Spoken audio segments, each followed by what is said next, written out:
があるとマイクみたいになりたい。でも電話してくれない。オークランドとブックレンドから世界チャンピオンバーチャルプローズ始まるよ。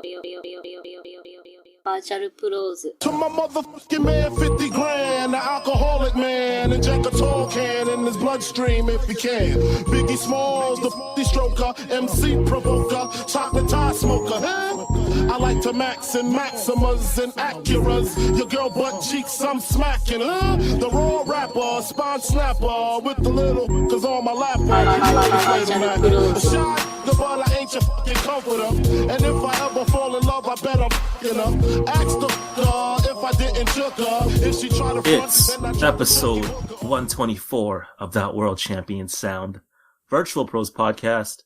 My name is Al, aka Henny Omega, and with me, my main oos, Mike. Oh, my butt, my hole. Hey, what's up, everybody? It's Mike and Brian Alvarez together. Oh my god. It's been a while since we've had 3 people on the show, so I'm pretty pumped. What's up, Brian? Oh, somebody else is here too. For this return? Somebody else is here too. Jacking off stuff. All-time drop.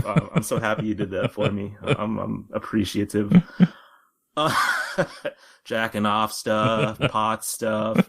Today's topic, the 2021 predictions episode. Mystic Mike and Henny Damas pull out that crystal ball yet again to drop spoilers on you WrestleManiacs. Hit us on Twitter and Instagram at VRTL Pros. Peep us on iTunes and Spotify. We have a Discord. If you want to join, just let us know. And if you want to participate, email us at virtualpros64@gmail.com. I've been gone for a minute helping my sister move, and the job's been a little crazy, but I'm back. But if it sounds like I'm out of sorts, just blame it on that. But we do have some emails.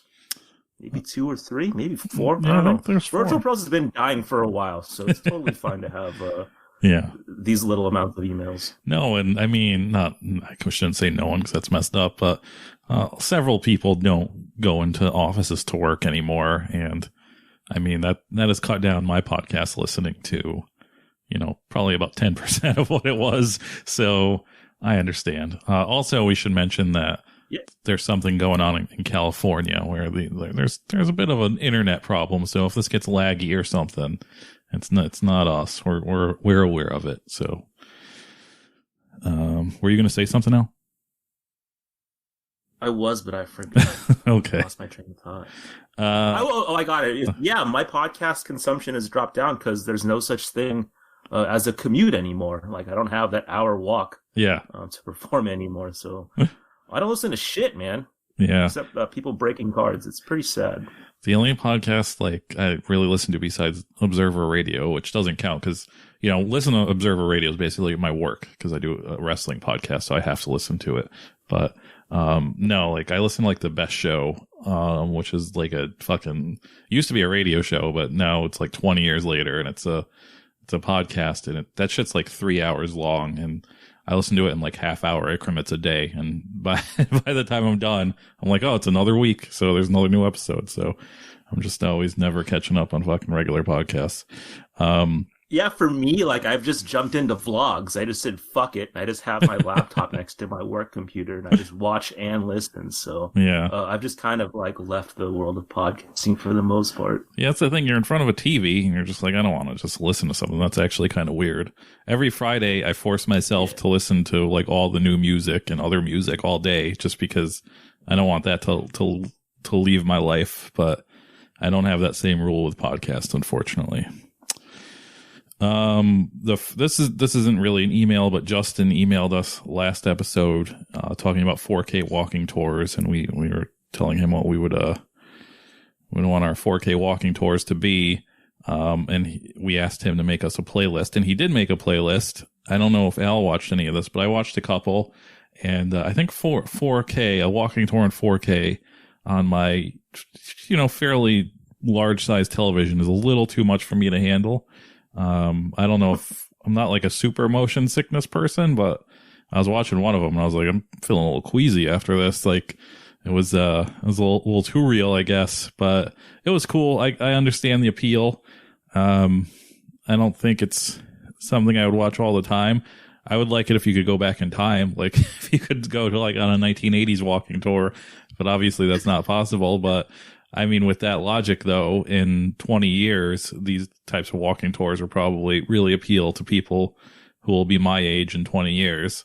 But right now, I think they're just too real for me. And now they got that 8K. It's too much. It's going to be way too much. People are going to be freaking out and puking all over the place.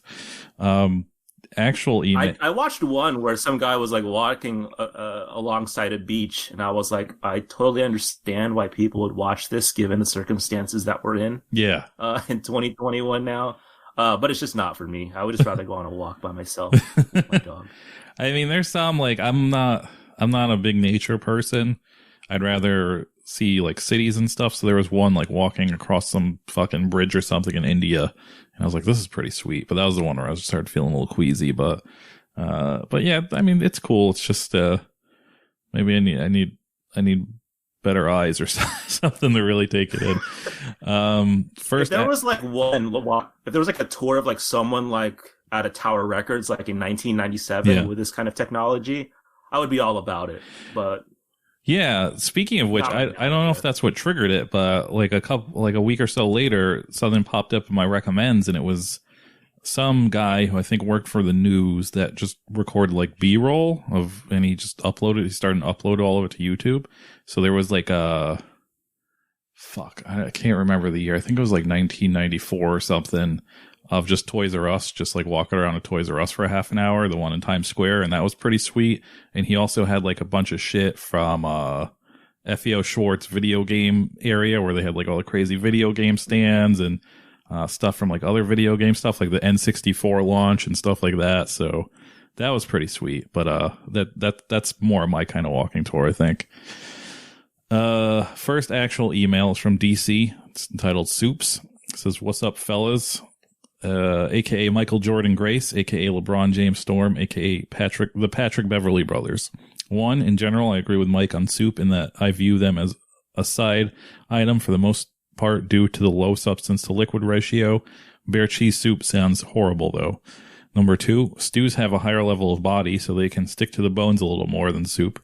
Beef stew, brown stew chicken, chilies, and curry chicken are all examples of meals.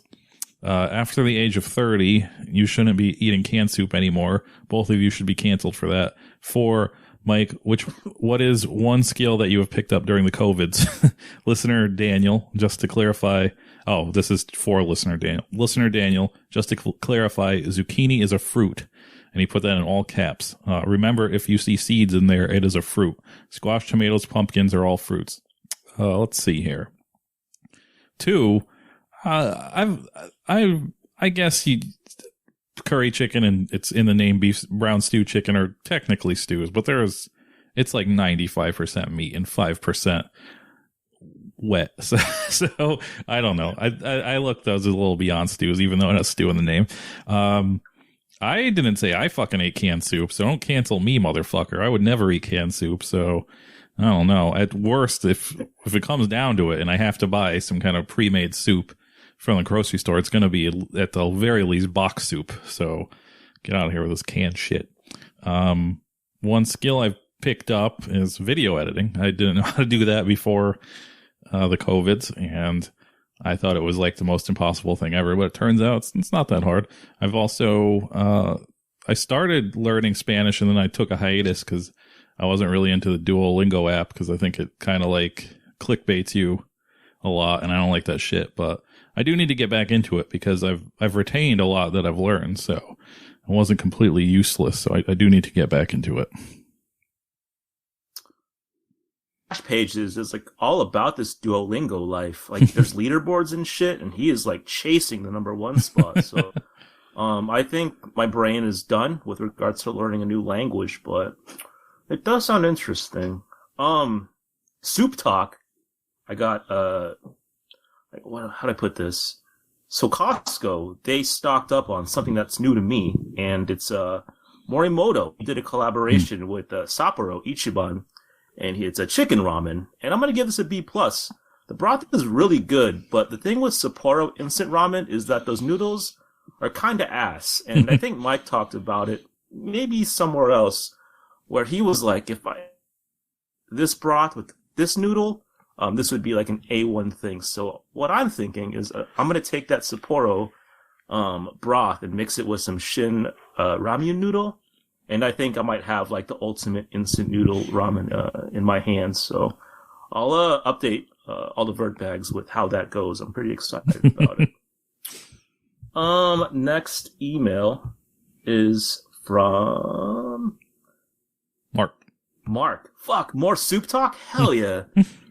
Titled Soups, Discord. My top soups: sinigang, spare ribs, braised beef tendon, spicy noodle, corn chowder, arroz caldo. Most of all, I miss soup plantation or sweet tomatoes for NorCal people. 2021 predictions: Tozawa gets a WWE title shot, Moxley loses a hair versus hair match, and Okada grows a mustache. Mark, if that third one comes true, I don't know what I'll do, man. I'll kiss you on the cheek or something, man. I'd be so pumped if Okada had some facial hair. Tozawa getting a WWE title shot? Like the world title? I don't know, man. It's a pretty lofty prediction. Speaking of hair versus hair, do you think Tam Nakano is going to chop it off with this face-off against Julia? I think she might. And the title is on the line, right? That's the other thing. Yeah, it's title versus hair, I believe. Man, I think they're going to have to give her the belt. I think, yeah, I don't know. I don't see that. If it was maybe a wrestling that wasn't based on being sexy, maybe, but, I mean, maybe she has a short haircut in mind too, so maybe, but I don't know. I see her winning the belt. I do recall, like, some idol scandal a couple of years ago where, like, someone who was in a J-pop girl group, they had to shave their head because they did some... I don't know if it was foul. I don't even know the details. No, they just got caught. Tam Nakano's in trouble. Yeah. No, that person just got caught dating somebody, I think, and they had to shave their head because they're not supposed to be dating in public. Oh God, how horrifying is that? Dude, Jesus Christ. So yeah, maybe this is a way for her to get out of it and get her head shaved still. I don't know. You get to keep your boyfriend, but you have to have a baldy. Yeah, damn, that's love, man. Sick, except for corn chowder. I think corn chowder is disgusting. Like, give me the clam at this point. How do you feel about corn chowder, Mike? Oh, that's the worst. That is the thumbs up from you. That is the worst. I think you could make. Yeah, there's all those, like, there's several different Japanese snack chips that are corn chowder flavor, and it is disgusting how realistic they get that flavor. And I don't know, man. I don't know who needs corn chowder that much in their life where they need basically a Cheetos corn chowder flavor. But I mean, it's out there if you like corn chowder that much. As far as it tastes like barf. Yeah. Dude. Yeah. Yeah. Any kind of creamy corn shit is disgusting. It tastes like vomit. I did. Yeah. Those last two predictions, the Okada growing a mustache and Moxley losing their hair, I could see happening. Also, I've always heard, I've never been there because it's West Coast, but I've always heard of Soup Plantation. And even though I'm a soup hater, that idea just sounded amazing to me. Like all you can eat soup. That is such a weird food to make all you can eat. So I am 100% down with that. I would try every single soup they had just to say I did it. So, I wish I could go to a Soup Plantation. His top soups reminded me, there are a couple other soups I liked. There's a place in Brooklyn called M Shanghai, which is like a kind of a white person Chinese place. Although they're Chinese owned, they're just, that's who they're catering to. And I remember once they had like some kind of spare rib noodle soup, and it was amazing. And then it was just gone one day, and I never had it again. But there's another place in Chinatown called Super Taste that also has amazing soups, but I feel like those are magical soups that are completely different from normal soups. So I also do not count them as just normal soups because they are so far above and beyond anything a soup could do. So if you're a soup guy or girl and you are in the Chinatown area of New York, definitely check out Super Taste because they might have the best soup on earth that I've ever had. Next email's from Uncle Howard. I was just on Uncle to Uncle last week. So, this was written before I was on Uncle to Uncle though. So I could have just read it on Uncle to Uncle and, answered them there. But either way, go check out that. I mean, they're already beyond it, but check out the Uncle to Uncle from a couple weeks ago that I was on. It was pretty good. What's up, guys? Well, enough of the pleasantries. We're all busy men. Let's talk business. I know you guys don't think the scoop slam is that dope a move, but what if a really strong guy did it? I get that it's no big deal if a peewee like Edge does it, but Kensuke Sasaki scoop slamming you? That shit would fuck you up. Do you think there would be a wrestler whose gimmick is so strong he can knock you out with really basic wrestling moves? I think that would be interesting and would help bring back the esteem and acclaim of moves such as the vertical suplex or the atomic drop. You know, real wrestling, not this flippy-floppy Spider-Man nonsense. Keep your feet on the ground, my brother. Thanks, guys. Love your show. Uncle Howard, the main and best host of Uncle to Uncle. I don't know, man. Scoop Slam is a hard sell, I think. It's such a transitional move, even in I think that was that's a transitional move even in video games. It's not even, they don't even pretend it's devastating in a video game. So in real life, I do think the gimmick of a really strong guy knocking you out with basic wrestling moves would work. I just don't think the scoop slam is the one. I think it would have to be some kind of strike, or at least I think you could sell a drop kick. Like if you were a big dude and you did like a gigantic drop kick, and I was just like, wow, he's so powerful. He knocked that guy completely out with a drop kick. Scoop slam is a little too hard sell, though. You know, I would answer this, but I listened to your episode of Uncle to Uncle, and they said that you were the better half of Vrtl Pros, and I don't agree. I mean, you are, but on the episode before that, they said I had no charisma, and they just have it out for me, I think. So you can go fuck yourself, Uncle to Uncle. Next email is from Joe, titled Pokemon TCG. Vert boys, my question is for Mike regarding his newly admitted Pokemon TCGO playing. What decks are you using? How are you getting your digital card game using your Pokecoins? Are you buying physical packs and redeeming the code cards? Are you buying code cards in bulk? Let's share strategies.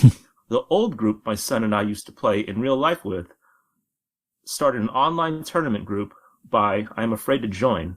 That's all this episode. Joe, a.k.a. it's been a year of this already, huh? Fuck, it has been. Oddly enough, though, when I mentioned that on the show, I think that was the last day I ever played. So I haven't played in a while. Not that I'm against it. I changed my Pain Pig schedule, or when the days I work on Pain Pigs, and it's really cut down my video game playing schedule a lot. So Pokemon has not been touched in a while. As far as my strategies, I originally only started because all of the fucking card degenerates in the Discord were buying Pokemon cards like morons. I don't even think anybody made any good money off of them. But when you buy the Pokemon cards, they come with little codes for the game, the electronic game. So a bunch of people were nice enough to give me them, and I was like, "Oh, this is pretty cool." I like the idea of card games. I don't want to collect them. I don't want to have to sort them or do all that shit myself. So if it's on the computer, I'm super into it. I never really play them though, because most of them are based on medieval times and dragons and fucking magic and shit. And I hate all that stuff, and I can't pay attention to it. Pokemon is easy. I understand how the mechanics of Pokemon. You have monsters, little tiny pet monsters, and they fight each other. It's very easy lore to follow. And it's easy to understand that there's no magic, there's no shit like that. I hate it. I hate shit like that. And so after I got the codes, I was like, "Oh, this is pretty cool." And then I don't know if he wants to be outed, so I'll just say an anonymous tipper in the Discord said, "Hey, you can go to this website and just buy the codes without having to buy the packs, because packs are like $4." And I don't want to I don't know if the website's legal or anything, so I'll just say there's websites out there where you can just buy codes, and it's pretty cheap. It's not like I'm dumping a bunch of money. You can get I don't know, fucking at least 30 decent codes for packs for $4 or something. You're not really dropping a lot of money. So yeah, I've just been doing that. I think my favorite decks are the fighting decks and the psychic decks. The rest of them I don't really fuck with. Joe, if you want to play anytime, I'll join any group with you because I only just play, weird anonymous people on the computer. And some of them really upset me because this game has been around for 100 years. I think I'm pretty new to it, and so I think there's people that just have like strategies they learned from like a YouTube video or just from playing forever. So it's just like playing a robot, and I'm just like, I fucking hate this. Like they're throwing out 17 cards per turn, and I'll just wait until they throw out all their cards and just hit forfeit because I don't care if I lose. I just want them to be upset and have to do all the work before I hit forfeit. So I'm more down to play with normal regular people like you, Joe. So if you want to play, let me know. Hit me up. I'll give you my screen name and all that shit. Last email is from Daniel. Month 36 of the pandemic. Hey guys, thank God you decided to drop another episode on us. It's cold as fuck in London, thanks to a literal storm, and I literally need the heat. Haven't been on Discord as much lately, so I haven't gotten to inform Al that I took him up on shopping Japanese auction sites, and am now hoping to be an unnecessary EMS boy. I then got paid from a freelance gig and copped more unnecessary clothes. It's got me wondering, what's the most random arbitrary online purchase you've made since lockdown started? Can be wrestling related if you want, but it can't be those creepy WWP dolls. Quickly, then I'll hang up and listen. Watched Pain Pigs 32 on a Zoom birthday call and had a great time. I did wonder, though, what the fuck happened in that Matsunaga Bad Boy Hito match? It was a complete train wreck. I've never seen something fall apart like that before. All right, stay safe. Hope you both keeping well. Send me a bottle of E40's 18% strong wine if you feel the need, Daniel. I don't know what the most random arbitrary thing I've bought, because I've bought so much stupid shit that it's fucking impossible to really even narrow it down. I mean, I would have to like look around my house. I will say I've wasted a lot of money on video games that I've never even touched. I got a computer during the pandemic, a new computer, which is probably the smartest purchase I made, but at the same time, I was like, it's like a gamer laptop. So I was like, I'm going to become a gamer on the computer. And I bought like 38,000 games, at least. Like so many fucking stupid games. And I've played like 7 of them. And I'm just like, this isn't really for me. I don't really like playing games on a computer. So I have many, and I think about it a lot and how much money I've spent on fucking computer games. I do enjoy that I have the technology now. If somebody else wants to play games, I could just be like, I could get that and we could play, like for instance, the Pokemon game. But the fact that I just ran out and bought a bunch of games was a real stupid thing on my part. I did want to kind of move that into I haven't really been able to figure it out, but I would like to do like a weekly virtual pros Vrtl game night, like maybe after like AEW or something, because I do have this technology and I'm not using it. I have a lot of Jackbox I bought like that I've used 3 times, amongst other things that I have. So I don't know. I'm trying to organize that, but it's hard because if no one shows up, it's just like, cool, I'm here alone. I'm here alone. Like a fucking loser. So yeah, if you're interested in doing like a weekly game night or every other weekly game night, hit me up and it might motivate me to actually set up something official. As far as that Matsunaga match, I don't know if it was a train wreck. I just think that that's what they set out to do, was this weird barefoot pain tolerance thing, and it ended weird. I don't think it was like a goof, like a botch or anything. I just think it was a weird idea for a death match, and maybe didn't work out too well. Jesus, Daniel, what didn't I buy? 13 months, man. It's been fucking nuts. The fact that you brought up clothes is interesting, because I think for the first couple months, I was buying every single Grail piece I could with regards to outfits. And then I was like, when the fuck am I ever going to wear this? And I just stopped buying clothes altogether. After that, I spent on sports cards, as you all know, on the Virtual Pros podcast.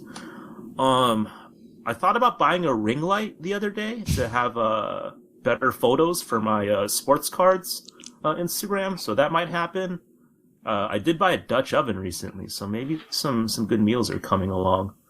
Yeah, it's been a lot of for no good reason for the past year.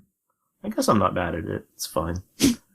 Anyway, that was the last email, right? Yep. Oh, I bought, that's another thing I bought that's stupid, another video game related thing. I bought like a Pro controller for fucking Switch that I never even touched, so it's just, I didn't buy the real one. I bought like a bootleg one, so I didn't spend $70 whole on it, but it's still like $40, and I've used it. I bought it specifically to play that Mario 99 game, and then never played it after I bought the controller. so that was that's a very regrettable purchase that I made. But luckily that new Mario comes out tomorrow, and I think I'm the only person on earth that hasn't played it, because I guess it's some Wii U game. So maybe I'll finally get to dust that off and actually use it. That game and that add-on with Bowser chasing you or some shit looks even crazier. So cool. That might be a cop as well. I did buy Hitman 3 the other day, and I played a good hour of it, and I'm never going to touch it again, I think. It's kind of lame. If you want to participate, show, hit us at Our email address is vrtlpro64 at gmail.com. 2-man scramble time. I got some topics. First off, dude, people love when we talk about food. Mm-hmm. I think it's the biggest takeaway that people have, whenever we talk about it. But I've noticed that food trucks have become kind of a bullet point when people throw wrestling events. So my first question is, if you had to have a food truck at a wrestling event, what kind of food would you serve? If I was just trying to make the money of wrestling people and not really thinking about anything else, yeah. I think we did talk about this in the Discord, not to break kayfabe, but we did talk about this on the Discord. I would definitely, you would think some kind of chicken nuggets would be up there. That would be an easy sell. I think somebody said grilled cheese, which I think Beyond, the guy from Beyond, Drew, has a grilled cheese truck, which is ingenious. I think grilled cheese is a good universal winner, because I think if you eat meat, you probably don't prefer grilled cheese, but you're not going to say no to it. And I think if you don't eat meat, it's like one of the best things you could probably have when you're not in like a vegetarian specific situation. I also think trying to make like some sort of gourmet pizza roll / Uncrustable type food that you could sell at a food truck would be my my number one. If I could invent like in Chicago, they have a thing called a pizza puff, which is basically like a fucking leveled up pizza roll. So if I can make like a fancy version of that, or just even sell the pizza puff and sell like an Uncrustable, like a fancy version of a PB&J that's like in an empanada shell, I think that's what I would go for, because I don't want people eating messy shit while watching wrestling. That's a big fear of mine. So I think something that's all sealed up would be a great seller, and people like me worried about getting sloppy shit all over them would love it. Yeah, for me, if it was strictly making money, probably just a soda truck, just selling Mountain Dews, I think would be a pretty big hit. Code Reds, Monsters, that sort of thing. But I worked in the Bay Area, and I know that food trucks and quirky food and wanting to take photos of that food all kind of are tied together. So I think for me, staying true to my roots, I would probably do like a carne asada, a cup of noodle type deal. Those deconstructed cup of noodles. Mm-hmm. It's something that everyone has eaten. I bet the markup will be pretty great. I'd probably charge $10, and that cup of noodles $1. Carne asada is kind of cheap, and I think I would kill it. So if you are a promoter and we are able to break this pandemic in a decade, maybe have your boys out there. We have some good ideas with regards to food trucks. Maybe we'll do it. I don't know. Next topic, noted hip-hop enthusiast Mia Yim and Keith Lee, who this week on Twitter revealed that he is a fan of Immortal Technique. They got engaged, so congrats to them. I've made some betting lines with regards to what songs are definitely going to get played at this wedding. So let me know if you would be down to take on this action for the following bets. minus 500 at a Tribe Called Quest's Big Needle Apple Bump being played. So that means you would have to bet $500 to win 100. Would you bet this, Mike? Yes, that's an easy one, I believe. That's a layup, right? Yeah. Okay. Here's what I'm like, I don't know. Plus 250 at Commons, Come Close. This is the video where he's outside that deaf woman's house with the signs and he's drawing stuff and he's being romantic. I don't think it's a deep cut, but I don't know if Mia Yim's hip on that. What do you think? Yeah, I would not take it at plus 250. It would have to be a little higher, I think, for me to bite on that one. Last one, minus 1,000 at Immortal Technique, Dance with the Devil being played at this wedding. Yeah, I think that's a guarantee. It's not really a wedding song, I don't think, but, given the people involved and Keith Lee openly admitting on Twitter that not only does he like Immortal Technique, which is, whatever, but also Tom McDonald, like one of those edgy, I'm a white guy and I shouldn't be persecuted for that rappers. And I didn't think anybody that wasn't white would listen to that. So I think there's and he admitted to Five Finger Death Punch, which is maybe the worst band on earth. So I think all kind of tastes and tact for weddings are out the window. So I think minus 1,000 for Dance with the Devil is a very safe bet. I would empty the 401k out for that bet for sure. That would definitely come up. They would also probably have food trucks at this wedding. Of course, I think I put that at minus 1,000 as well. Speaking of betting, the Royal Rumble, how'd you do? Oh, pretty bad. I wasn't even close. I don't think I had anybody that was even in the running. My girlfriend, on the other hand, had Rhea Ripley, and I was like, I think she's gonna win. And then I was like, it's out of her and Bianca, and that's who it actually came down to. And unfortunately, she did not win. Yeah. But yeah, outside of that, I was in two pools, and I wasn't even close to winning anything. I think the way I'm gonna do Rumble betting from here on out is I'm gonna have it like in dice rolls of like 5. So like if there's 5 people, then like we get slotted 1 through 5, and then you go 6 through 10, and then 11 through 15, so on and so forth. Because on the Royal Rumble day, I had like picks 4 through 14, and you might as well just light your money on fucking fire because no one's winning in those spots. So I think to get everyone engaged and for someone not to get bummed like 2 minutes in, I think that's the way to do it. But yeah, I also skunked. And it was a pretty sad feeling, even though I thought the Rumble overall was pretty sweet. I thought the women's Rumble was great, and the man's Rumble was whatever, but I thought the women's Rumble was great. Yeah, it was really good. My last one. So Bow Wow this week, he announced on Twitter, and I quote, "Now I know this might sound crazy, but after I drop my last album, I will focus on TV and film and join the WWE. It's been a lifelong childhood dream to wrestle in the WWE." I think you're on record as never watching any of the Fast and Furious movies, Mike. Mm-hmm. But if Shad Moss reboots his Twinkie character and he brings that to the New York office, I think that's a needle mover, and I will be so excited for that. But say he does really sign, and you have the pencil, who do you have him face off with in his debut match?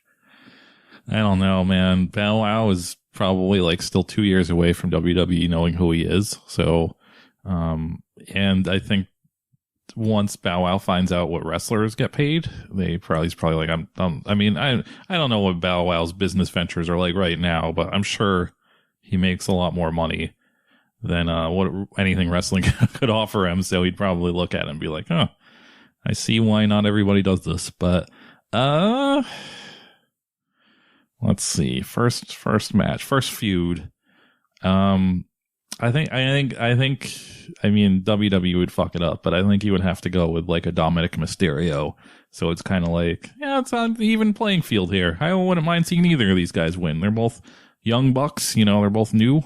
Then it's kind of a fair game, and then they could move up the ranks kind of together, and it wouldn't be as ridiculous as putting him in the ring with like Finn Balor or something right away. Oh, that's a tough one. My initial thought was Big Show, because I started to see that face off. Yeah, that's a good one. I wanted to laugh really loud. Yeah, maybe Big Show. Who's the fucking kicker on NXT who like killed it last year? Oh yeah, Pat that one's pretty McAfee. funny, I think. That's yeah. Pat McAfee versus Bow Wow.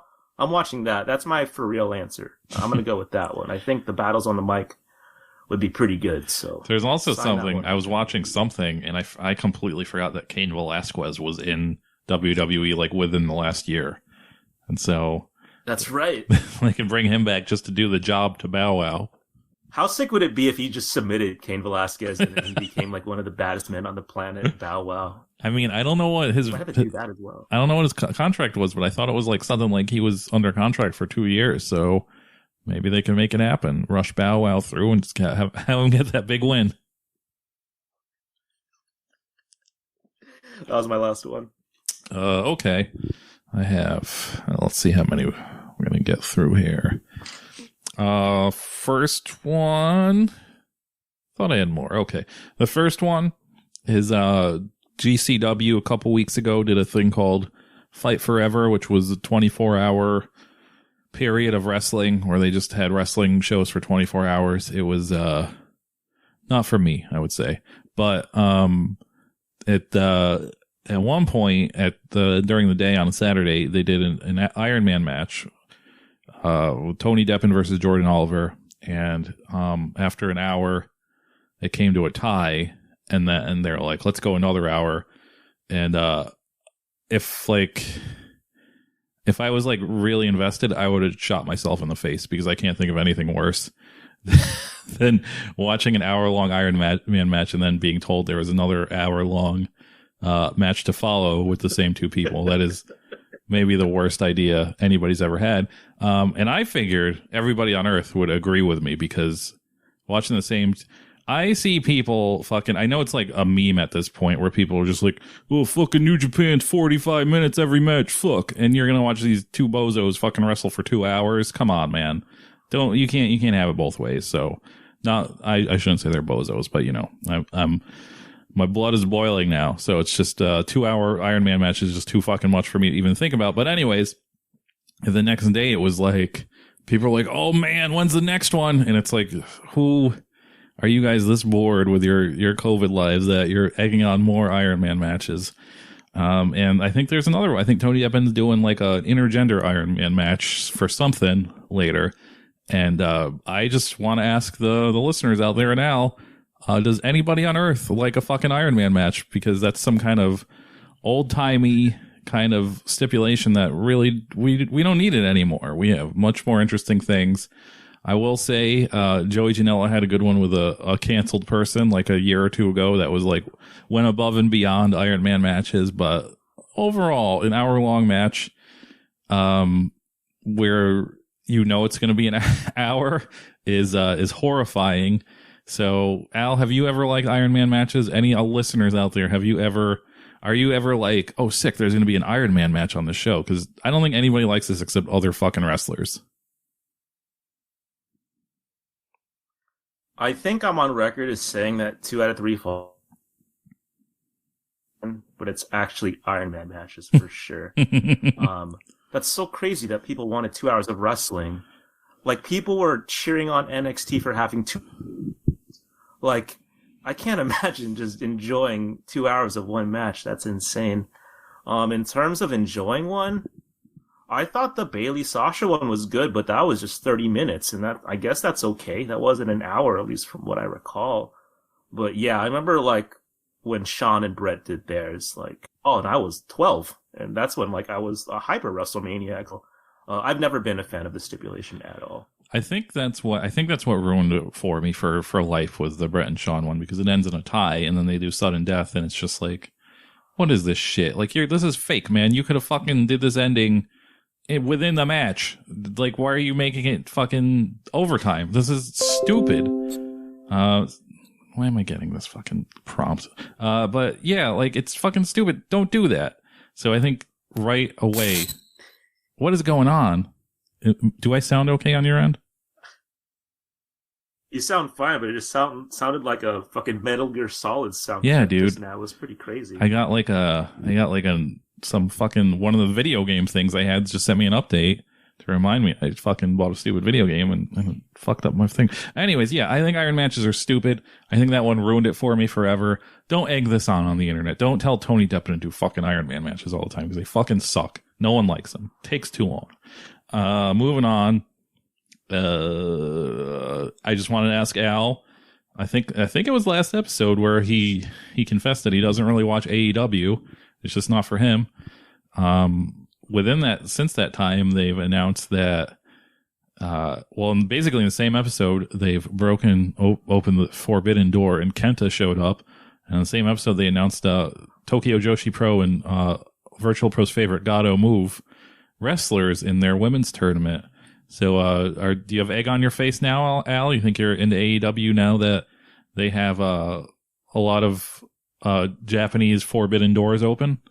You know why? And this was going to be, I mean, the working agreement is there, right, between New Japan and AEW, but I don't think it's going to go that well. Like, they missed their window. I mean, you don't agree? Like, if they did this like 3 years ago, like, it would have been like the fucking craziest thing. Later, feels kind of cold. Yeah, well, I was thinking about before this happened, because we decided to do this predictions episode before Kenneth showed up, and I think one of my predictions that I erased was by Wrestle Kingdom. Like, Wrestle Kingdom will feature prominently AEW talent, and now that's out the window. Now it's like pretty much a guarantee, so I'm not going to make that a prediction. But yeah, I mean, I was thinking about it, and outside of the people that New Japan already used, and I was going to make this a two-man scramble topic, then I was like, it's too much fantasy booking, but I was trying to think of like what AEW people that already haven't been in New Japan would actually be a thing that anybody that like any actual Japanese fans would care about. And the only people I come up with is like Darby Allin. I think Darby Allin would do good in New Japan, and not even that good because he would be technically a junior. So it's not like he could go against like Tanahashi or Okada, but I think he has like a good enough kind of personality around him to succeed there. But yeah, outside of that, I don't really see this going as great on the new on the AEW 2 New Japan side. But I think as far as having like Tanahashi or somebody show up to just, I don't know, wrestle fucking whoever, just anybody on that roster would be pretty sweet. So, or even Ishii. I mean, I think that's kind of like that's a little too much fan service, but it could happen, and that's what makes it great, at least on the AEW side. That's my thing. If you're gonna fucking blow the doors open on this forbidden door, why would you have fucking Kenta kicking the doors? This is like when WCW did it with WWE. Like, you didn't want to see Buff Bagwell first, you wanted to see fucking Goldberg, and they used Kenta? Well, like, I guess, dude, but like, if you're really gonna do it, like, do it right the first time. Like, there's no really, I mean, for me, there's no hype to it with Kenta. Like, I didn't even like Kenta in New Japan. What makes me think I'd like him in AEW?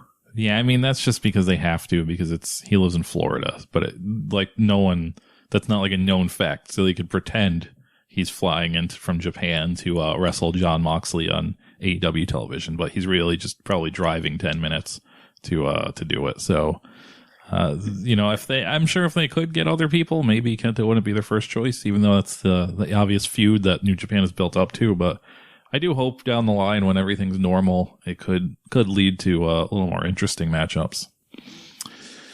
Give me Switchblade. That's who I wanted, really, to kick down those forbidden doors. I want Jay White. I guess. I don't know. Maybe I don't know. The last one, I guess, is that I meant to ask this around Christmas, and then I didn't, and then it's relevant again because now it's around Valentine's Day. We've talked about it on this show before that there are some women wrestlers that offer their male fans, or I guess they're female fans too, but I think it's mostly bought by males, is a Valentine's Day card. I think we're on record at saying this is very pathetic. This is a real sad thing to do. But there were a couple wrestlers last Christmas that did Christmas cards. I think Effie is the only one I could really think of, so I don't want to say a couple, but I mean, he's definitely opened the doors for other wrestlers to do it. I think there were maybe a couple others, and I don't think there's anything like, they're not sexy pervert Christmas cards. They're just normal Christmas cards that you would get from your family or your dentist or whoever in your life. And I think that, I think it's a cute idea, but at the same time, it's also kind of sad. So And I've been flip-flopping on this question since I came up with it. But what do you think is sadder, Al? Do you think it's sadder to get a Valentine's Day card from a woman wrestler for perversion reasons? Or do you think it's sadder to get a Christmas card for wholesome reasons that you would hang up, and then maybe a family member would come over and say, "Oh, who's this card from?" And you would go, "A wrestler I don't know. I just bought it for $20."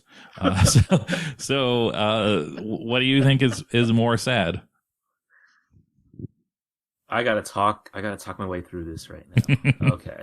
I didn't get any gifts for Christmas from anyone that cared about me. So I reached out to a wrestler to send me a card. Out of 10, that's 10 out of 10 sad. Valentine's Day. No one sent me a Valentine's Day card because no one loves me. Oh my God.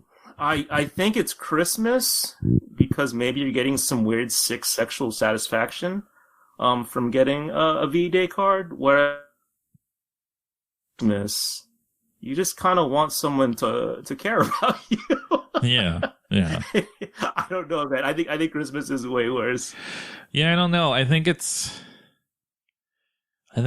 I might, today at least, I think I also might agree Christmas is worse, just because at least Valentine's Day, if you're getting some sexual perversion pleasure out of it, it's fine. That's normal. I think it's a lot more weird when you're trying to get like a genuine love out of something that you pay for outside of just carnal pleasure. So, I mean, I would like, I'm optimistic. I would like to think the people buying these Christmas cards from wrestlers are just like, hey, this is a cool way to support somebody in unique merchandise. Because I always appreciate that when wrestlers have like a unique merchandise and they're just not signing their name to Pro Wrestling Tees to make them 7,000 garbage t-shirts. Like if it's something unique, like Effie also makes like a little bronze statue of himself. I think that's a really cool idea. So maybe this Christmas card thing isn't, sad, but I think if you're just looking at a base level and you had to buy one, I think, and display it at least, I think the Christmas card might be a little sadder, because even if you had to display it, you have like a dirty uncle or just a dirty friend, like a Welf in your life that'd be like, hey, you got that lady's Valentine's Day card. And no one's going to say that about a Christmas card. No one's going to be impressed about you getting a Christmas card. So I gotta say the Christmas card might be sadder. But that's it. That's all my topics for this two-man scramble. Oh, actually, I forgot to mention, like I said, I was on Uncle to Uncle. I was also on a podcast called Bored to Life with Alex Worldwide Keller and Mike Strank. We talked about hardcore music, talked about the evolution of hip-hop influence in hardcore. By the time you hear this, I think that might be their newest or second to newest episode, so check that out. Check out Uncle to Uncle. Check out Pain Pigs on Mondays at 9:00 on our Twitch at VRTL Pros. And now I'm done. Don't check out Uncle to Uncle. Fuck Uncle to Uncle. I'll throw that bed out the window if I see them. Today's topic, the 2021 predictions episode. Mystic Mike and Henny Damas pull out that crystal ball yet again to drop spoilers on you WrestleManiacs. Please stay tuned.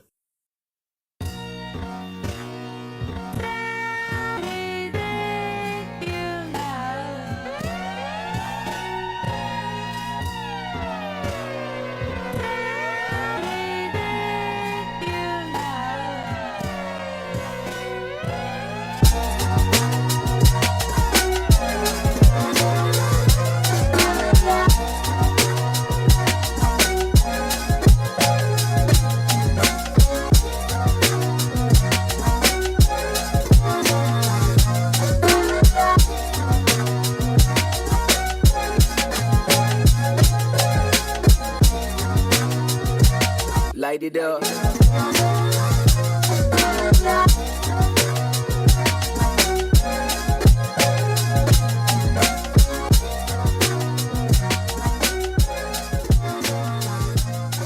And we're back with Virtual Pros episode 124. Today's topic, our annual predictions episode. You know how this goes. For me, they're pretty heavily focused around the WWE, so sorry to AEW fans. I have nothing for you except for I think that interpromotional warfare isn't going to go that way. I guess I have some limp ones that I consider layups. I think Okada's winning G1. What do you think? Yeah, that sounds good. I think that sounds like a good solid pick.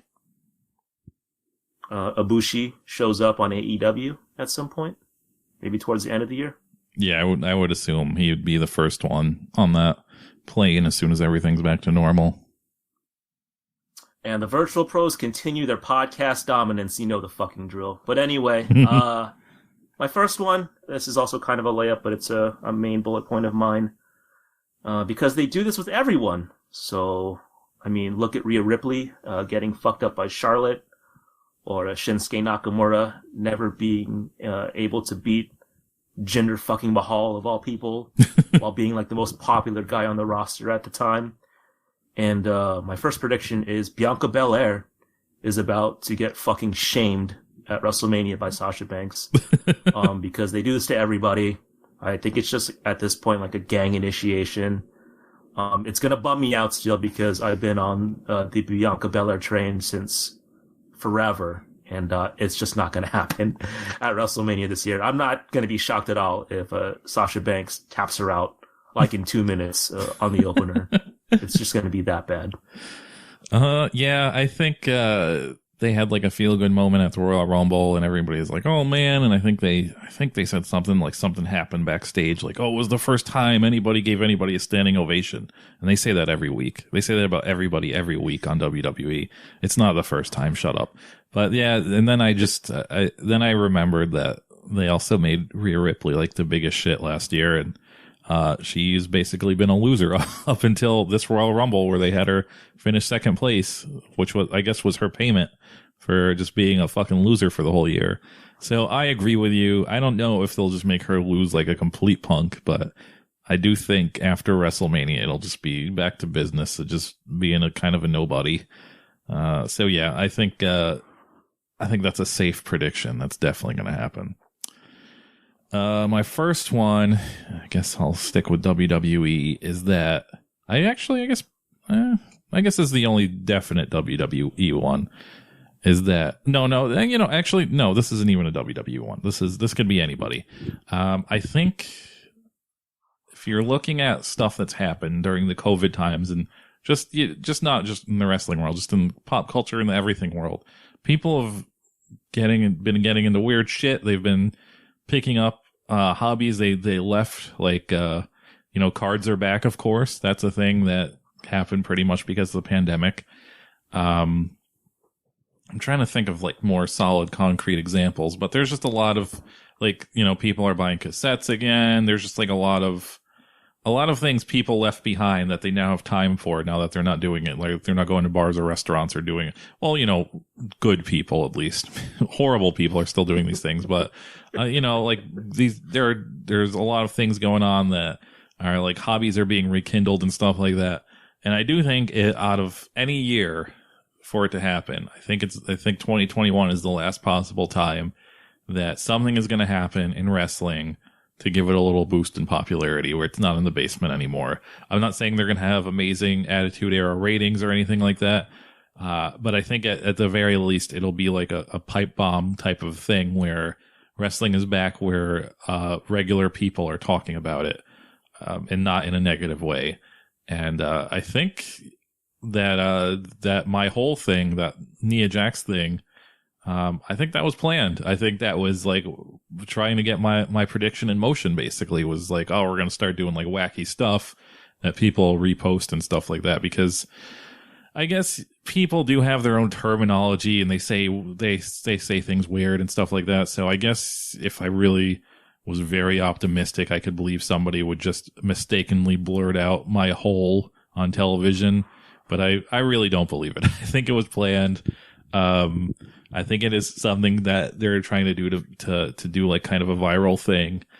And I think if that kind of viral marketing is going to work on wrestling, it's going to be right now. I think AEW whiffed real hard by saying, oh, we have a chance at this mainstream NBA audience. Let's put a fat old Chris Jericho up front.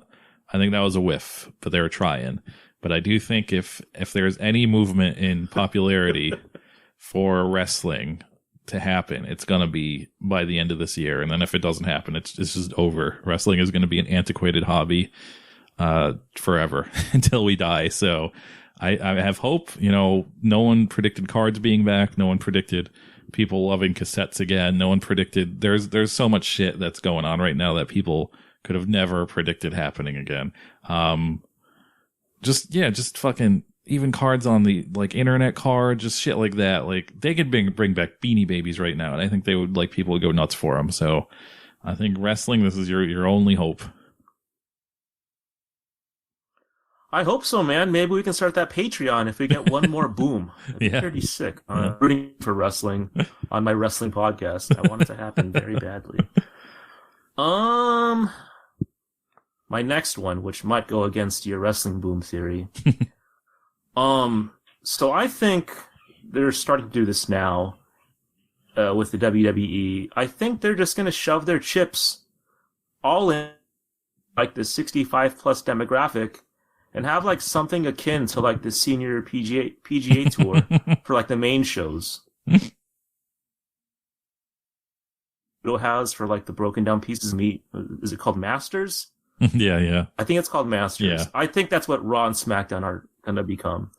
Like, they've already kind of showed their hand with like that ridiculous Hulk Hogan segment on SmackDown where he talks about WrestleMania 3. Like, anyone gives a fuck about that in 2021? And now Lacey Evans is dating Ric Flair, and like that's a definite old guy fantasy.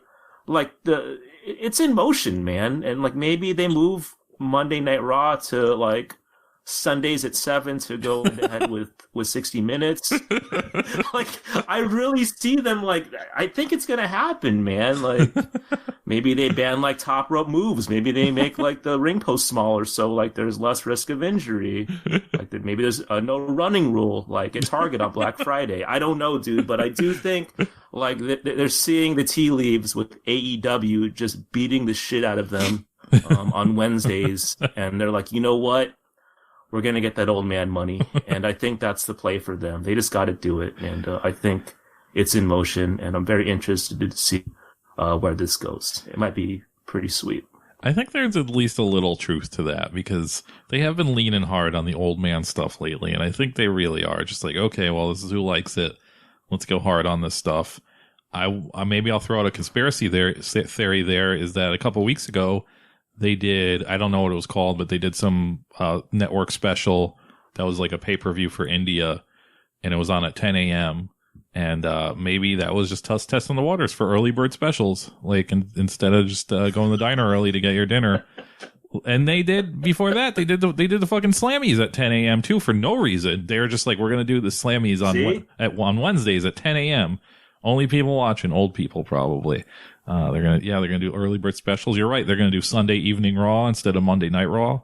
I think that could happen. I think you're onto something. I think this is a safe bet.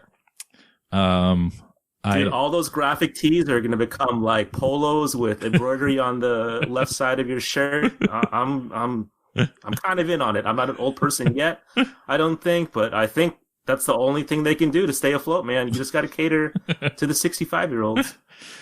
I guess I'll go with this prediction, and also another contradiction, just contradicting each of our predictions, is I think WWE might start leaning harder into the cartoon era of WWE.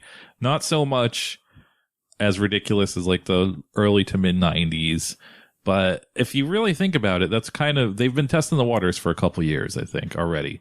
And it might not be like cartoonish as you remember, like Sparky Plug and shit like that, but The Fiend is kind of a cartoonish character, and he's roped in Alexa Bliss, and I think all of NXT is just evil cartoon characters at this point. They have like a 700-year-old Asian lady. I don't know, I don't watch, but I hear that there's some 700-year-old woman that might run the triad or something like that. There's they brought in, I don't think it's so much anymore, but they brought in Damian Priest as if he was like a Blade character. Karrion Kross is just a guy in fucking underwear, and he has the most elaborate, silly He-Man entrance ever, and it's just like, what are they even doing with that? There's a lot of cartoon shit going on, so I think that might be WWE, if the old person, the elderly person thing doesn't work out, I think that might be their next move, is just moving back to fantasy world where everybody has like kind of a more of a fantastical gimmick, because it is kind of working, man. I mean, the only things I ever hear people talking about, even if it's negative, is the Fiend or fucking this triad gimmick going on in NXT.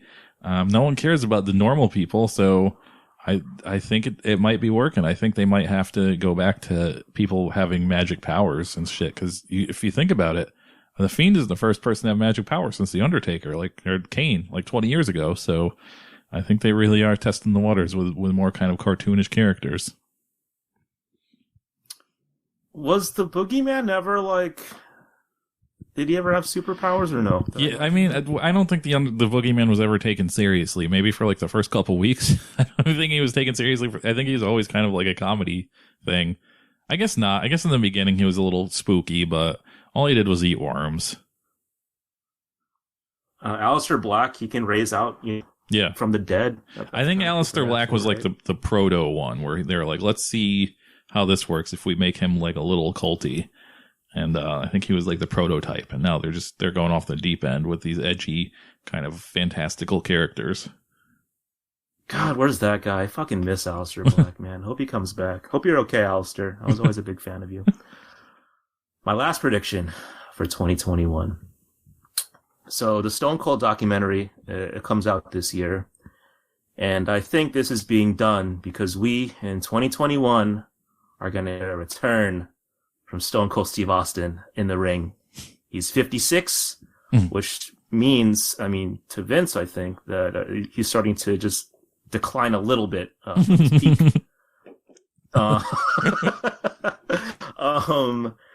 And the Undertaker documentary, it didn't really move the needle because, fuck the Undertaker. I don't think anyone cares about the Undertaker, in real life, right?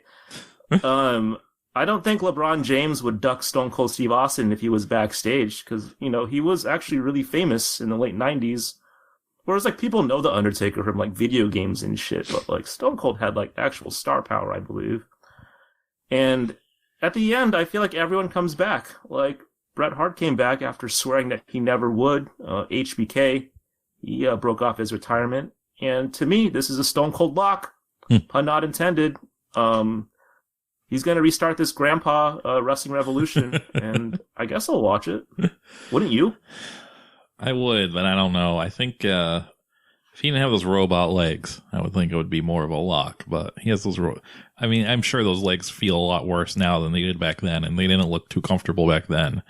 And he seems like a guy who's sticking to his guns about never coming back. I could see him doing some kind of tag match where, if they had another star, a younger star, which will never happen, but, just for example, Drew and Austin against Roman and The Rock, I could see them doing something like that, but him just doing a match by himself, I don't know. I think he has too much integrity to just be I'm going to be the shitty old man that people have to pretend to sell for.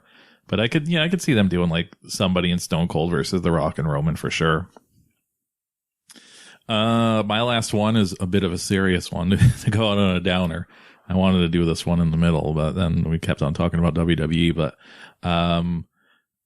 so we've mentioned COVID wrestling before. A lot of independent wrestling, just throwing caution to the wind and running wrestling shows and saying we're following state guidelines, which means nothing. Those are imaginary rules. I don't know. It's stupid. It's just like saying smoking's okay as long as you're over 18. It doesn't affect you unless you're underage. That's the only time smoking affects you. As long as you're overage, though, it has no effect on your body. It's the same thing. But I gotta give it up to them. I think the pool of independent wrestling fans in America is definitely shrinking, not just because of COVID, but because somehow WWE and AEW swooped in when no one was paying attention and pretty much took not even the main event independent people. They took the opener independent people. So there's no one left. It's all fucking just nobody. When wrestling actually comes back, it's going to just be no one that no one's heard of. It's just be a bunch of people wrestling. And that's going to hurt even more. I think, wrestling promoters being antagonistic towards their fans for the past year didn't help. So it's going to be a very small crowd. And the people left are just like rabid. They are cult-like. They fucking love this shit somehow. They don't see anything wrong with it. They don't care how many wrestlers get taken away. They don't care how bad the wrestling gets. They don't care that there's a 2-hour wrestling match happening. They're going to love every second of it. And these promoters, they've been grifting the shit out of these people. They have been doing every gimmick to release these people from their money, just like anything they could think of. That 24-hour GCW show, they just put up an Indiegogo, like it was a telethon, and just said, hey, send us your money. This is how the wrestlers are getting paid. Man, I don't fucking go to a restaurant and say, I want a steak dinner. And then like the fucking restaurant manager is like, oh, I got to call up this guy to see if he'll pay for it for you. Like there's no third party involved. Like I pay a ticket price and that's it. There's no more. I pay you for your one service. I don't want to fucking fund the whole operation. Like I'm not like I don't go again restaurant. I don't sit down and say, hey, you need any help back there? Can I do some dishes for you? Like that doesn't make any fucking sense to me. Maybe I'm old. Maybe this is my fucking boomer view of things, but I don't believe in supporting things like that. But it's working for them. They made a bunch of money. Before that, even they're testing the sponsor thing. People do that all the time. So I think when wrestling comes back, these promoters they have these people wrapped around their fingers. So what's stopping them once everything's normal? Why not keep bleeding them money? So I think independent wrestling is going to become a lot like how when you go to Great Adventure or whatever, and you pay like the $50 to get in, and then they're like, well, you're in, but you need the speed pass if you want to go on any rides, like in a timely manner. So you gotta pay another $50 to get that speed pass. So I don't like, I think, I mean, Lucha, like the Lucha shows I've been to already does like a scam like this. So it's not that far fetched, but I could see them being like, look, the only way you could sit front row, is if you sponsor a wrestler. So you're paying like $50 to sit front row. And then like whatever it costs to sponsor a wrestler, $200 or whatever. I don't know what it is, but, and that's the only way you could sit front row, or like the only way you could do this and that. Like, I imagine there's going to be a lot of that going on where it's like, yeah, you paid your ticket, but we need a little more from you. And God bless them. That's like, I think I'm an adult, so that's never going to work on me. There are people this is working on, but, yeah, I mean, there's a threshold that I'm willing to pay on independent wrestling. And that threshold is what I'm paying now. And anything over that, I'm just going to go to a real sport where they treat me like a real human being, like a customer. Like that's what I want to be treated, like a customer, not just like a fucking pay pig. So, yeah, I go to independent wrestling because it's cheap and fun. I don't want to pay several $100s to go see dudes who work at the mall wrestle each other. Like, I'll just go to a fucking Bulls game and sit front row for what these people are paying to see like dudes they know wrestle. So I don't know. But like I said, hats off to them. They figured it out. So I don't see any stopping this. I think once independent wrestling comes back this year, or maybe even next year, it is going to be full bore on just draining people of money, every which way you can. And it's definitely going to work. Can you imagine just like a live, GoFundMe where you pay your ticket to get in, and then they're like, listen, for $10 more, they'll wrestle 1 more hour in this Ironman match. You guys have 10 minutes. And then maybe they get these wrestlers to wrestle up to 9 hours. Yeah. I could see it, man. I don't mean to give people ideas because that's a horrible one. And I would never chip in for that, but I could definitely see it working. I still have my conspiracy that whole throwing dollar bills in the ring for Mexican wrestlers, and they say it's the Mexican tradition, is complete bullshit. So, I mean, they could come back and be like, hey, remember before the pandemic where you threw dollar bills for every wrestling match? And people will be like, did we? And we'll be like, yeah, you did it all the time. And then it's just going to, or, maybe they'll just start to urge it. Just be like, hey, wasn't that good? Why didn't you throw some dollar bills in the ring? Wrestlers need the tips. They need the tips to get home. They need it for gas money. There's going to be a lot of grifting going on. It's not stopping just because you can go to shows again, I don't think. God, you can watch Pain Pigs for free. Jeez, hopefully it doesn't get that way, but I wouldn't be surprised. Anyway, those were our predictions for 2021. And now we have the world famous mixtape with Wow, in 2021, Giant Baba again doing it all. Who else do we have? Big Van Vader, Black Wazuma, and Ken Shamrock. What a lineup. Please stay tuned.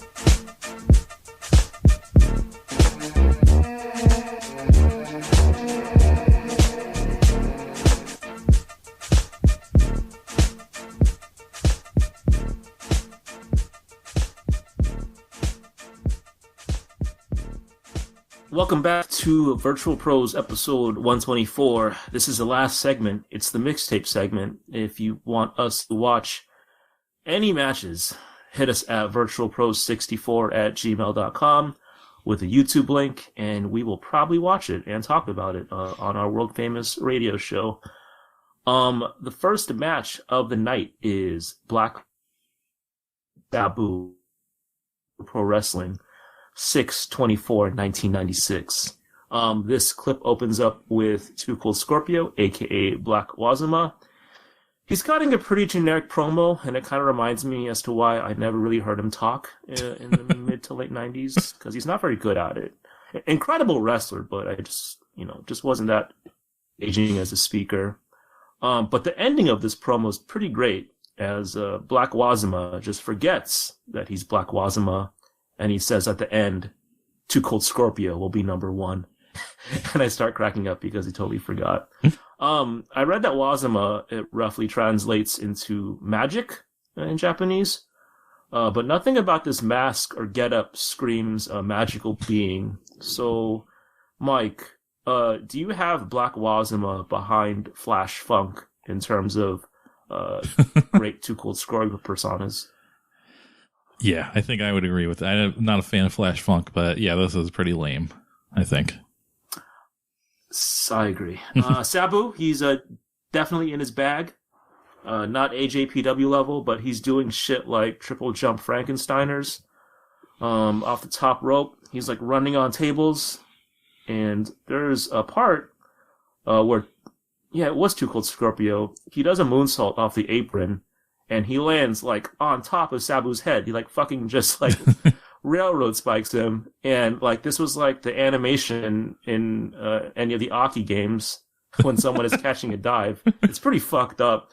But with all that said, this is probably one of the lamest endings we've ever seen on the Virtual Pros mixtape. Yeah. And I would fully back Mike's idea of just throwing tomatoes in the ring or letting fans throw tomatoes in the ring if they're not satisfied with this kind of ending. I guess this was okay for the novelty of Cold Scorpio wearing a mask. It's kind of neat, but this was like a mild recommend for me. What'd you think? Hey, yeah. Speaking of tomato, there you go, promoters. You want to drain people of money? That's the way. That's the only way you're going to drain me of money. Do put in my tomato idea. Pay people to fucking throw tomatoes at the wrestlers. I'll definitely do it. Yeah. That I don't understand. This is Tokyo Pro. I think. I forget who ran Tokyo Pro, but this was like an upstart promotion at the time. It never, it folded, obviously. You don't know. No one talks about it. I don't know why they did the mask thing. I don't know if it's not like he had some kind of fucking contract where he couldn't be Too Cold Scorpio in Japan. I don't know what the deal was. At least when Michinoku Pro put the mask on Jody Fleisch, it was because they were being racist. I don't think there's anything racist about Black Wazuma. On top of that, the interview mask is better than the mask he ends up wearing in the match. The match, right? Yeah, the match mask is like, it's supposed to be some kind of like patriotic thing, but it looks like he has fucking underwear on his head. It's just like, it's a bad look. I don't know what they were thinking about this, but it's not really working out. This match has a thing that when I'm putting together Pain Pigs, bothers me to no end, and it's something I figured out by putting together Pain Pigs. And that's, I think, in the early days of converting VHS to something that you could stream on, or not stream on the computer, but upload to a computer and then maybe burn a DVD or just watch on a computer. It was just like real, antiquated technology. And it leaves like these thick conversion lines that pop up when there's like steady motion. And whatever reason, I don't know if I'm alone on this, but it kind of makes me feel weird. Like, kind of makes me feel like queasy. Like, I don't know. It just does something, like it hits my eyes in a certain way. And I don't feel good. And I have a lot of stuff on my computer and like hard drives with this type of conversion that I just like really never end up using, because it's just like, it makes me feel too weird. And like I said, I think I'm the only one who feels like that. I think I'm the only person who's even distracted by it for some reason, but I really don't like it. But it did bring me back to things I've seen lately. There's a part where Sabu, there's a lot of flying to the outside and doing outside moves in this match. And there's a part where Sabu sets up the chair to do like the triple jump to the outside. And I think he thought Cold Scorpio was closer or something, where he jumps to the outside off the top rope, or bounces off the top rope, springboards off the top rope, I should say, and he just doesn't do anything. He's just like floating in the air.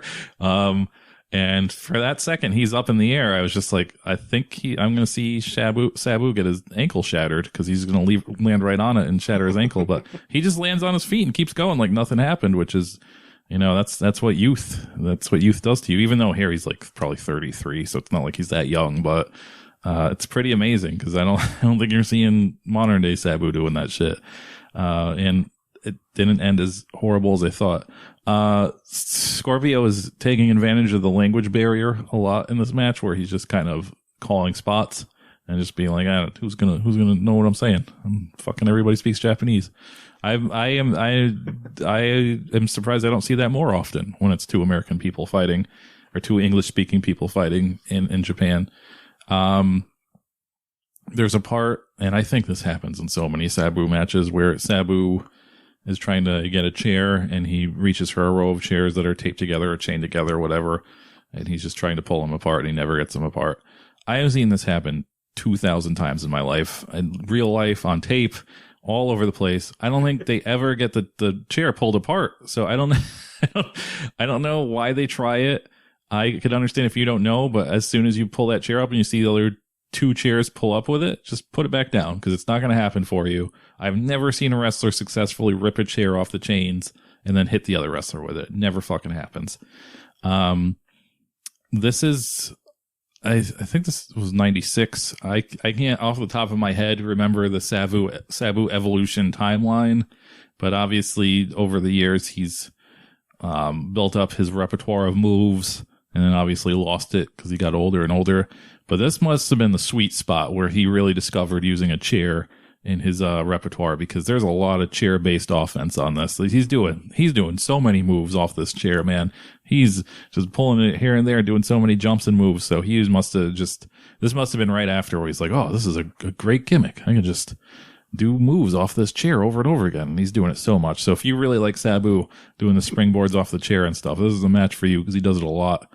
And yeah, as Al alluded to, this match ends in a count out, and it's kind of a bullshit count out too.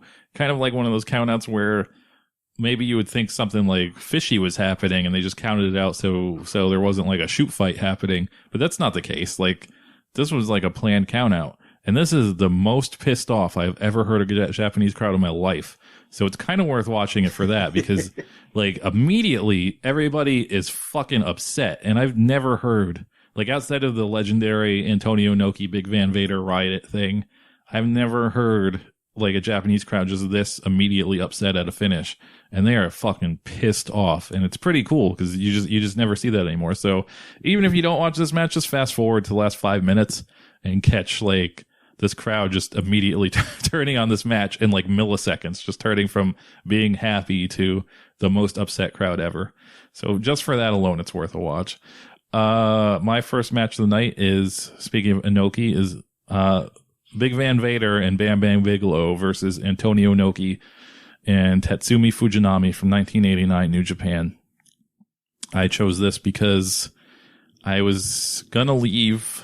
I'll get to why there's another Giant Baba match on this when we talk about it, but I was going to leave Giant Baba behind to 2020, and my new project was going to be Antonio Inoki, because I have a theory that Antonio Inoki is like the equivalent of how like there's t-shirt bands in like punk and hardcore where everybody owns like a Misfits t-shirt or like a Black Flag t-shirt, but probably don't listen to them. You're just like, oh, that's a t-shirt that everybody has. I'm going to own that. And I think Inoki's like a t-shirt wrestler where people say they like it, Antonio Inoki, but seriously, like realistically, I've been watching wrestling a long time. I've been trading tapes. Like I'm no new jack to this shit. I've probably seen 3 Antonio Inoki matches in my life. Like, it's never been interest to me. I've seen the fucking Tiger Jeet Singh on the Island match because I think everybody's seen that. I've later on, I think when the internet came out, I think now it's on the internet, the Vader match, and then like the Hogan match. I think that's it. I think that's all the Inoki matches I've ever seen in my life. Everybody says they like him, and all they've ever seen is that gif of him smacking all the wrestlers in the line. That's all anybody really knows about Antonio Inoki is that one gif, and you can't say shit. And honestly, when I was decided I was going to do this, YouTube has kind of proven me right, because there's not a lot of Antonio Inoki matches on YouTube, and it's fucking YouTube. There's 1,000 matches for everybody on there. Not a lot for Antonio Inoki. But I started with this match because if I'm going to like any Antonio Inoki match, it's probably going to feature both Big Van Vader and Bam Bam Bigelow. This is just a slam dunk. There's no way I was going to hate this match. And I think I've said it on the show before, I was a big fan of Tatsumi Fujinami when I was a young kid because WCW tricked me into thinking he was like the best wrestler ever. And I've even mentioned when I just thought you were the best wrestler ever if you just wore black underwear and that's it, because that means you're so good at wrestling you didn't have to do anything else. And it's kind of, I think that's kind of what they were going for, so it's true. They in the beginning, they come out and Vader and Bam Bam try and do this choreographed move where they lock hands and they go Bam Bam Bigelow, Big Van Vader, USA, and then the Vader's mask blows the smoke, and then they charge after Inoki and Fujinami. But it's weird because there's a little hesitation because I think they had to wait for something to clear out. So it's that weird thing where you're trying to do something cool, but it's really not cool because you had to hesitate. So watch for that. Just turn it on just for that. It's pretty silly. And Antonio Inoki has the cupping marks on his body on this, and man, for the past few years, any sports announcer talks about cupping like it's the newest technology ever, and they'll always point it out.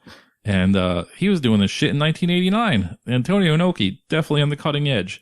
I didn't know this shit existed in 1989, but he was on top of it, so I'll give him that. That's 0.1 for Inoki. There is a screaming woman in this crowd, and it's just kind of like she's high-pitched yelling. I cannot do it. My voice doesn't go that high. It's pretty entertaining, though. I was hoping we would get a glimpse of her, but I never saw her in the crowd. But I don't even know why she's screaming. I think she just doesn't want Antonio Inoki to get hurt. But it's something to listen for. Another point for Inoki, he definitely has crazy intensity to him, and he's deceptively fast. This man, I don't know how old he is here, but I think he started wrestling in like the early 70s, so he's not young here. And he's fucking still very, very fast for he's not a junior size and he's not gigantic, but he's still a pretty decently sized man, and he's fast. And yeah, I could see why people would say they like him, because he does have an intensity to the stuff he does. It's obviously nothing mind blowing in this. It's from 1989, but he's really selling anytime he does like a submission, like even punches and strikes. He just always has this crazy face. I would say that wrestlers now should study this, because especially like American wrestlers, I don't think they have this intensity in them. You never watch like an American wrestling match and really fall into it, because like people aren't just like this psyched about it. This match ends with the softest ref bump ever, which is kind of ironic because in New Japan now, they would have had to do this 50 times before they disqualified somebody for this, because it's just like Bam Bam Bigelow brushes against the ref and they just call the bell immediately after that. It's pretty crazy to see. After the match ends, the big guy Jin just go nuts and start destroying everything. And there's a part where Vader is in front of the guardrail of the crowd, and this guy stands up and takes a fake swipe at Vader, but you could tell he knew Vader would not see him do it. And he was probably trying to impress somebody by doing it. But hey, buddy, I don't know if you're still alive, but I know that you knew Vader wasn't going to turn around because you would have fucking shit your pants. But I admire that you're just like, hey, I'm going to impress my lady or something by taking a swipe at Vader when he has no chance of catching me doing it. But it's pretty cool. I rewound that part because it's pretty funny. I wanted to be negative and hate on Antonio Inoki, and this match isn't like blow away amazing. And a lot of it is sloppy, but it's kind of works, I think, because it's like there's these big giant men fighting these technical Japanese men, and I think like messing up on body slams and shit actually works well. So I'm positive out of the gate with Antonio Inoki. I want him to start off with a softball. Maybe I'll work my way down to him fighting some guy I've never heard of and see if he could really impress me. But I thought for 1989, this match was pretty decent. This is a reoccurring segment now, Mike. Antonio Inoki matches. I might quit today, dude. I don't know, man. It's kind of a bummer. Not gonna lie. Isn't there if you put that one shoot where he stomps on, is it Great Antonio? That humongous man? I'll watch it all day, but oh my god. Anyway, where were you the day you found out that Vader's helmet was set off by someone else and it wasn't actually him breathing Macedon smoke out? I don't know. Are you today years old? I might be today years old, honestly. I've never really delved into how the mask worked, and I've never wanted to know, honestly. I'm sorry, Mike. I just found out recently, and it kind of bummed me out. I think it was like an excerpt from someone's book, and they were talking about setting off the mask. Oh yeah, I think it's in that. Damn, I think that was Vader doing it. I think it's in that Chris Charlton book. They might talk about it. I think I remember reading something about that. Well, there you go. There you go, guys. The secret's out. Speaking of Vader attire, do you like the OG mask more, or the mask that came afterwards, like in WCW? I think I like the final mask. I want to like the first mask, but it's just kind of. I think he looks more intimidating with the mask everybody knows him for. I agree with you there. I do think the Super Vader outfit would be his final mask, and then this singlet. I think the first singlet's better than the second one, with the fucking Vader time and like Arial narrow font on the chest. Yeah, I agree. Underwhelming. I agree with that. I definitely agree with that. I don't know. I guess like this was the last match that I watched from the mixtape, so I didn't really get much from it. Bam Bam Bigelow, he does throw a pretty nice enziguri, even though it kind of missed. And like you talked about it already, Antonio Inoki has like 90 cupping bruises on his back, so his body must be fucking wrecked. I always wanted to like do cupping therapy, for no reason. It's not like I fucking do like really hard exercise or anything, but it looked cool. But friend of the show Brady said it was complete bullshit. I think I don't mean to misquote him, but I'm pretty sure he said that. So he definitely took the wind out of my sails when it comes to wanting to try cupping therapy. But yeah, you talked about it. This has to be one of the weakest endings I've ever seen in a New Japan ring. Like a DQ for that? That's fucking crazy. I'm pretty sure I saw Jay White do like his finisher on Red Shoes or something last year. And they didn't do jack Jay White, so that's pretty fucking wild to see that. But yeah, this post-match tantrum by Vader is pretty cool. I'm never going to watch this match again. I enjoyed the star power, but I guess I better buckle in for Inoki Does It All 2021. That's fine. My last match of the night. You kind of fucked me up because I do think we watched this match already, but I don't know if we did. I'm going to say no. But it's another Vader match. It's Big Van Vader versus Ken Wayne Shamrock. This is from FMW Kawasaki Legend 9/28/1997. Like I had said, it takes place at Kawasaki Stadium. Where does Kawasaki Stadium rank with regards to Japanese venues for you? I like it a lot when it's during the day, but at night it's just kind of like it doesn't really look like anything. So if it's during the day, it ranks pretty high because it's as far as even the baseball stadiums go, it has a good look to it, I think. So it's pretty high during the day. I'd agree with you there. I just think like the events put it over the top, but that huge light that is coming off the top of the stadium looks fucking nuts. Like you could probably like illuminate a whole city with that humongous light, but it no longer exists, I believe, which is kind of sad, but it was definitely one of those like dream places I wanted to go to as a teenager. So this FMW match, it takes place after the infamous In Your House match, where Vader tells Ken Shamrock to chill out, and when Ken Shamrock does it, Vader socks him really fucking hard, and then it became like this pretty legendary match, I guess, in terms of brutality for WWF standards.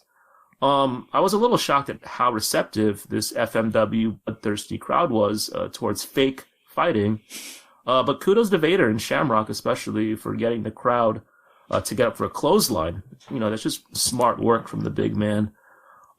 This ending is super weird, and 23 years later, I'm not even sure if it's real or not. I'm gonna guess no, but you can still clearly fool me because I'm an idiot. But Bahu, you know, or anyone, please let me know if this was real or not. Did Ken Shamrock really have internal bleeding? I was kind of concerned for him. But overall, this was kind of whatever. What'd you think? Yeah, I think we either did this match before or there was another this type of shoot fight in a cage Vader match, but it had to be this match. So sorry, any Virtual Pros historians out there who are like, man, you guys already did this. No one listens to this. No one even pays attention to the mixtape part anyway. So we can fucking do this every week and no one's going to catch on. So it doesn't matter. I also want to take this time to say I fucking hate Ken Shamrock. He's one of the, I hate all wrestlers, all anti-mask Trump wrestlers. I hope they all fucking die. Like I just fucking hate them all. But I hate, you know, this might be my bias, but the younger wrestlers, I'm like, fine, whatever. You're just a fucking moron. You're going to grow up and realize that you're a fucking moron. But these older wrestlers that are like this, it's just like, why Impact? Do you really need Ken Shamrock? Can you just let him go and let him fucking die poor, eating dog food, like alone? Like, he doesn't need money. That shit pisses me off, man. Like, he's total using that in, car crashes kill more people than COVID. Like, he's one of those guys. He's like, I read it on Facebook. I think he even said I read it on Facebook. So fuck him forever. Just want to get that off my chest.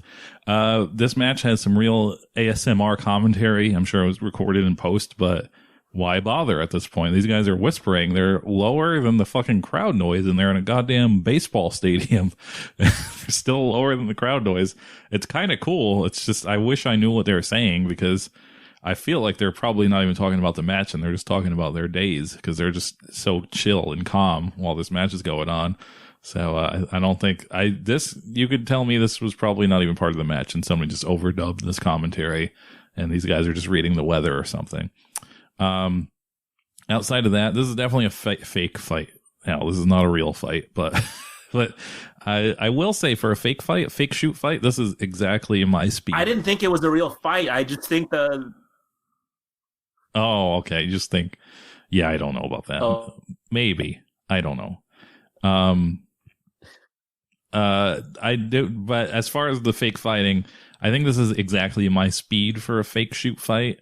I think a lot of the other stuff back then that was like really trying to fool people was a little too boring to watch now. I mean, it's not all boring. They do have their moments, like Gary Albright versus Vader and stuff like that. But, you know, overall, pretty boring watching people do fake submissions for 20 minutes, because it's like, dude, it's fake. Like, you know, this has been blown out of the water. And I think the modern stuff is worse. Like, it's just even like they don't even really try to make it look as good, so it's sloppier. This is right in the middle. It's great. They're doing the fake bullshit shoot stuff, and they're still like, Vader's using the power bomb every once in a while and doing like wrestling strikes, and I think it works really well. And I think if it's kind of picking up again, where people are like, I want to do UWFI style, and that's just dudes who just say it and they've never practiced it and they want to do it now. Watch this. This is, I think, if you want to do new shoot style, this is the perfect speed for everybody, for even modern eyes, where it's like, it's enough pro wrestling to appease people like me, and enough, quote unquote, shoot style stuff to appease actual people who say they like that stuff. So yeah, this is, I'm going to say this is a blueprint for modern shoot style wrestling. Just, watch Vader versus Ken Shamrock. They do a good job of it. My last match of the night is, it's a 6-man. It's Giant Baba Yomichi Marufuji and Jinsei Shinzaki versus Gedo Jado, and Yoshinobu Kanemaru. This is from 1998 on Halloween night. This was recommended by Ray from the Death Valley Driver video review. I was planning on leaving Giant Baba in 2020, leaving him behind, but then this match was recommended, and I had already chose it came up with the idea to do an Antonio Inoki thing, and I was like, well, it's going to be one pretty rough episode for Al. and this was recommended, and that's what I've been looking for, the Giant Baba stuff, because I've just been going in blindly, so I'm glad somebody was like, hey, you should watch this match. Ray said that this match contained, Pete, also from the Death Valley Driver review, contained one of his favorite all-time comedy spots. So I was like, I'll put this on and watch it, even though it is a hefty running time for a 6-man All-Japan match in 1998 featuring Giant Baba. But I was like, hey, whatever, I should watch it. The last hurrah for Giant Baba on Vrtl Pros. There's a part where it's Baba versus Kanemaru. Kanemaru and Marufuji, if you couldn't tell by the date, are very young in this. I would assume at least Marufuji is a rookie, and I assume Kanemaru is probably a rookie too at this point. But it's Kanemaru versus Baba, and they're doing like throwing each other in the ropes, and Kanemaru sells for a phantom knee that Giant Baba either forgets to sell, or Kanemaru just jump the gun. And it's one of the first I shouldn't say one of the first, but one of the more very obvious botches I've seen in Japanese wrestling, and even the crowd is like, "Woo!" Like they're even like, "No, you fucked up." They don't say you fucked up, but they're thinking it, and you don't get that a lot in Japanese wrestling. So it was something. I really liked those back then. I really liked those. I don't know why, but I really liked those Gedo and Jado outfits back then, those Team 2000 outfits. I thought they were great. They looked like fucking bozos in like modern eyes. They looked like they were wearing like a bowling uniform and capri pants. But at the time I was like, man, those guys look cool. So, if you don't know what I'm talking about, cue this match up and you'll just be like, oh, Mike liked real stupid shit in the year 2000, or in the late 90s. This is it's a 1998 6-man match. It was probably the opener of this card. So a lot of basic ass wrestling going in this. I'm not going to lie to you. This was, like I said, I watched this because it was recommended. I assume this was kind of like a showcase to get some seasoning for Marufuji and Kanemaru. Speaking of which, I think, if you watched this match back then, out of the two, you would probably think Kanemaru would have the bigger future out of the two. So, Marufuji not as great yet. And then I finally got to the spot that I assume Pete and Ray were talking about. And it's a part where Baba gets Gedo in kind of like a dragon suplex hold. I'm going to say it's a dragon suplex, even though he's probably just going to try and give him a full Nelson. But I'm going to pretend Baba was about to bust out the dragon suplex on Gedo. And while he's holding him, Gedo tries to kick him kick Baba in the balls from behind. And he's kicking his feet, but he can't reach Baba's balls because he's too tall. And I did laugh very hard at that. I rewound it and watched it again. So I can understand that being somebody's favorite comedy spot, because it is a really amazing spot. And if there's any wrestlers out there listening, you should if you're a shorter wrestler and you're fighting a very tall man, definitely steal this spot, because it's fucking hilarious and doesn't even need to be done in a comedy match. You could do this at any time and it's a great spot. Also, it's not hard to imagine, but it's surprising to find out that Kanemaru was a boot tassels guy back then, where he's like, I'm going to be a spunky young guy that wears tassels on my boots. That's a cool look. Also, I'm not a Kanemaru historian. I always forget that guy even exists. So he might have carried this on later, and he retired, right? He's done, right? Kanemaru? Yeah. He's still around? Is he? Yeah, it's the other guy who retired then. Okay, yeah.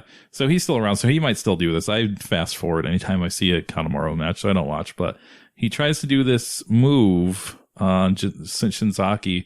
It's like an over-the-rope DDT where Shinzaki's on the apron and Kanemaru's inside the ring, and he grabs him in the headlock and springboards off the ropes onto the outside and DDTs him while he's falling to the ground. And the physics of it don't really work, but it's a cool idea. So again, if you're a wrestler watching this and you can figure out how to get the physics to work on this, because I don't think I've seen this move done ever. So I like the idea of it. I think unless you're really coordinated, it's hard to pull off, but it's a cool idea. So I'm glad he tried. Overall, this is a fucking 19-minute match. I don't think you really need to see anything outside of that one spot, which is honestly hilarious, and that kind of off the rope DDT. But I think this was a good way to go out on Project Baba, and it gave me an actual legitimate LOL, and it was a decent match to pass the time. Yeah, dude, Kanemaru's part of Suzuki-gun. He's the guy that comes out with the Jack Daniels bottle. Yeah, he's still around. I'm pretty sure it's Kanemaru, right? Yeah, that's him. For some reason, I always get him mixed up with the claw guy, and he just retired. So, two other things. If Giant Baba did a dragon suplex, he would fucking kill somebody for real. I kind of wish that was his move, because I would probably let out the biggest scream. Someone 6'10" did a dragon suplex. Oh my god. That might be my biggest public freak out of all time. Secondly, if we ever did do a live show for Virtual Pros, these Gato and Jado hockey jerseys was always my idea for what we would wear. Awesome. For the live recording. Yeah, so if you have like a hockey jersey set up where you could just make custom ones, let me know. I might just get some for Mike and I, since I buy a lot of stuff on a whim. So let me know. So this match starts, right? And I'm looking at Jado, and I start to think, what the fuck did Jado ever do? Right? So Gato, he has some bullet points on his LinkedIn profile. Some may say he's one of the best bookers in wrestling history. He was a J Cup finalist. He wears Jordan 1s, mids. I know things about Gato. But Jado, I guess he did help book, but other than that, I'm not sure he has a signature anything. So wrestling historians, maybe I counter Mike's Antonio Inoki deep dive with a Jado deep dive, because he's been perpetually in my background for 25 years, and I don't even know him, so it's kind of concerning. Let me know, Virtual Pros. I'll say this, that, spoiler alert, not that it matters, but on the next Pain Pigs that I'm in the process of making, I've been sitting on this match for a while, and I'm finally I'm going to put it on. It's one of the first, within the first couple of years of Jado and Gato matches.